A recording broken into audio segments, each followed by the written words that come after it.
आज माननीय सर्वोच्च न्यायालय में SIR पर सुनवाई हुई।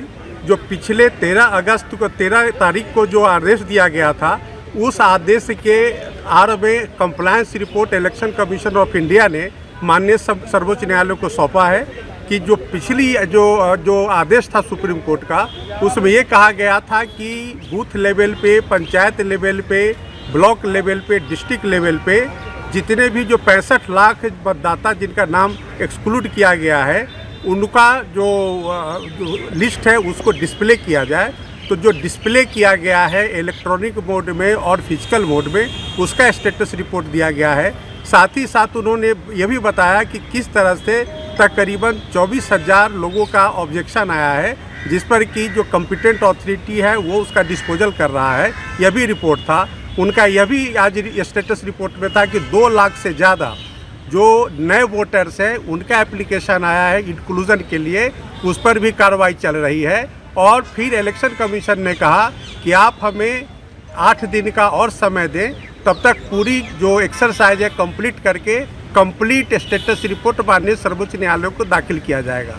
माननीय सर्वोच्च न्यायालय में जो पिटिशनर्स थे, उनके तरफ से कहा जा रहा था कि आधार कार्ड को नहीं माना जा रहा, ये एलिगेशन लगाया जा रहा था, जिसका कि बहुत ही पुरजोर तरीके से इलेक्शन कमीशन के सीनियर एडवोकेट राकेश द्विवेदी साहब ने उसका खंडन किया। और उन्होंने कहा कि जो भी स्टैट्यूटरी डॉक्यूमेंट्स है इंक्लूडिंग आधार, उस पर विचार किया जा रहा है। और उसके हिसाब से उनका बड़ी आश्चर्य की बात है, जो कोर्ट ने भी अपने आदेश में कहा कि बहुत आश्चर्य की बात है कि इतना प्रचार प्रसार इलेक्शन कमीशन के द्वारा किए जाने के बावजूद मात्र 2 ऑब्जेक्शन अभी तक आए हैं इलेक्शन कमीशन के समक्ष और उसका निष्पादन किया जा रहा है।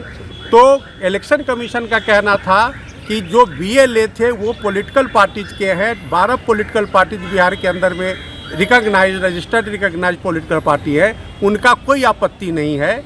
और साथ ही साथ ये भी कहा कि उनके BLA जो है उनके द्वारा जो अपॉइंटेड है उनको भी कोई आपत्ति नहीं है, वो कोऑपरेट कर रहे हैं। जितनी भी कार्रवाई चल रही है वो पॉलिटिकल पार्टीज के BLA के साथ कंसल्टेशन करके की जा रही है।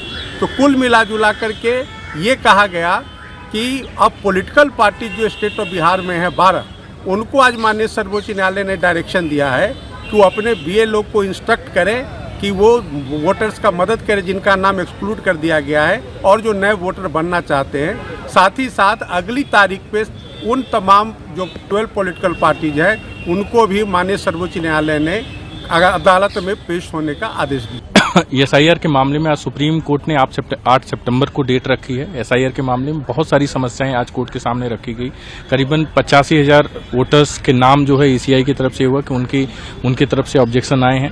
लेकिन सबसे बड़ी समस्या आ रही है जो हमारी तरफ से ये रखा गया है कि ये कहते हैं कि अगर कोई ऑब्जेक्शन आता तो फॉर्म 6 भरे, लेकिन फॉर्म 6 की जो बात है, फॉर्म 6 ये कहता है कि फ्रेश वोटर्स की बात करता है और फॉर्म 7 ऑब्जेक्शन की बात करता है। तो यहाँ पे भी बहुत सारे कंफ्यूजन है, जिसमें आज सुप्रीम कोर्ट ने बोला है कि सभी जितनी पॉलिटिकल पार्टियां हैं वो जो है क्या बोलते हैं अपनी तरफ से एफिडेविट फाइल करें, जो BLA हो उनको ब्रॉडर लेवल पे जो है उनको असिस्ट करने की बात की जाए।